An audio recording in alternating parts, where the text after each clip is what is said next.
Marup mayam ngasi video asida aikhoigi Prithvi asida thokiba thodok adubu miyoi ayambanadi khangnadaba yamna interesting oiba short historical facts kharadang khangminasi ngasi video asibu loyo fawbo mityeng tabiu marup mayambu DAshil 2.0 4Ever gi anoba video asida taramno oksari.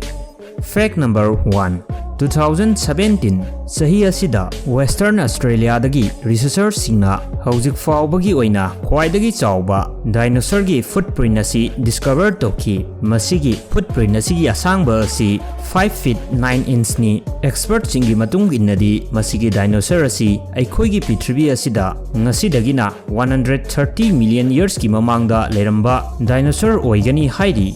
Fact number 2. Mexico gi Aztec civilization hairiba civilization asigi miyoi singna matamaduda angang gi pi asi nonga mari leinei angang kaplabadi nong tai haina thajani nong tarabadi mahai marong farani maramasina nong tanabani haiduna ahangba labuk lamhang amadi umang wamang singda angang sing asibu kapnabani haiduna mathanda hundoklaga thamnei.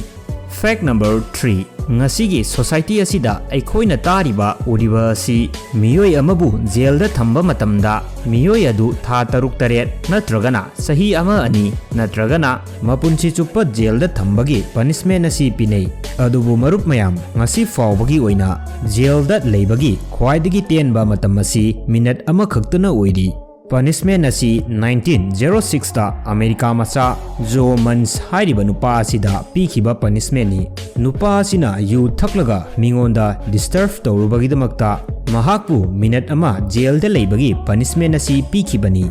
Fact number 4. Nazi Party amadi makhoigi leader Adolf Hitler na lusingduna miyoi kayabu otpi nebiba hatokpana chingba thabak thoram kaya ama chathaki matam aduda makhoina lairik kaya amasu mai thadokpagi campaign ama chathaki masida lairik lising kaya ama maina tumna chaktheki makhoina mai thadokhiba lairik sing asi makhoigi Nazi Party gi wakhallon gi mayokta iba lairik ni khanba makai khanduna mai thadokpikhi masida German gi afawba aiba Heinrich Hainana iba Almansor hairiba lairik asisu mai thadokpiki lairik asida yamna famous oiba phrase amakak iramki madudi makhoina lairik asibu mai thariba mafam asida poloidadi miyoiba ikhoibu mai tharakhigani haiba asini. Heinrich ki phrase asi mahakna future bu khangdoklaga ibaga sap manaramki Nazi singna lairik sing asibu mai thadokhiba mafam asida ngasi su Heinrich ki famous phrase asi iduna thamli. Fact number 5. 1912 ki Titanic jahaz asida Japanese passenger nupa amakak tongki nupa adugi mamingna Masabumi Hosono kawi Titanic jahazna kaikhraba matung Masabumi hairiba nupa asi rescue tobiki aduga Titanic disaster asidagi hinghwkhi mahakna Titanic tagi hinghauraga mahakki mayum Japan da halakpa matamdadi mafam adugi media amadi maramdamgi miyoi singna mahakpu mathauna leitaba michen amagum ubiba amadi ngangnabiba hauраklami maramdi matam adugi Japanese singi wakhalda Masabumi masamagasi Titanic jahaz kaiba aduda atopa miyoi singi thawai kannabagidamakta mahak masamang mathwai tharamgadabani haiba asini. Fact number 6. Joseph Rothblatt hairiba nupa asi afawba police physicist amani wari asi tabada marup mayam soidana ngakpa fawgani Rothblatt asi atomic bomb sabada mateng pangkhiba nupa amakhakni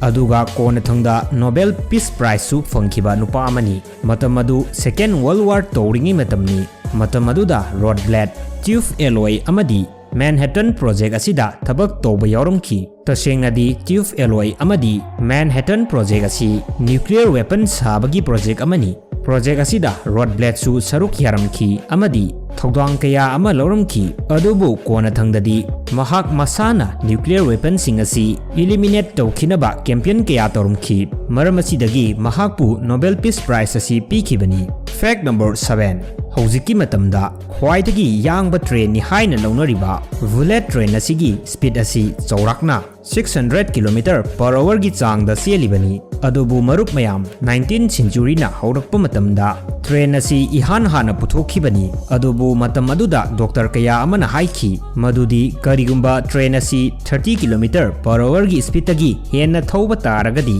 अइखोय मियोइबगी health problem लाकनी मसिदा speed यांगना थौरिबा मकै passenger सिंगी नातोंदा nose bleed Torpa याय हाइरी 19th century की मतम असिदा 30 kilometre per our की speed ता train असी थौबा की नरमलिबनी अदुबु मरुप मयाम ngасidi train की speed असी 600 किलोमीटर पर आवर स्पीड योक्सिलक्लबनी फैक्ट नंबर 8 एंशियंट इजिप्शियन सिंगी सर्जन सिंगना मतम अदुदा लायेंगबा ऑपरेशन तौबा असिदा करिगुंबा पेशेंट अदु सोइबदगी सिखिबा पेशेंट अदुबु कनबा ngamhौद्रबदी लायेंगलिबा सर्जन अदुगी मखुट नाम कक्थतकनी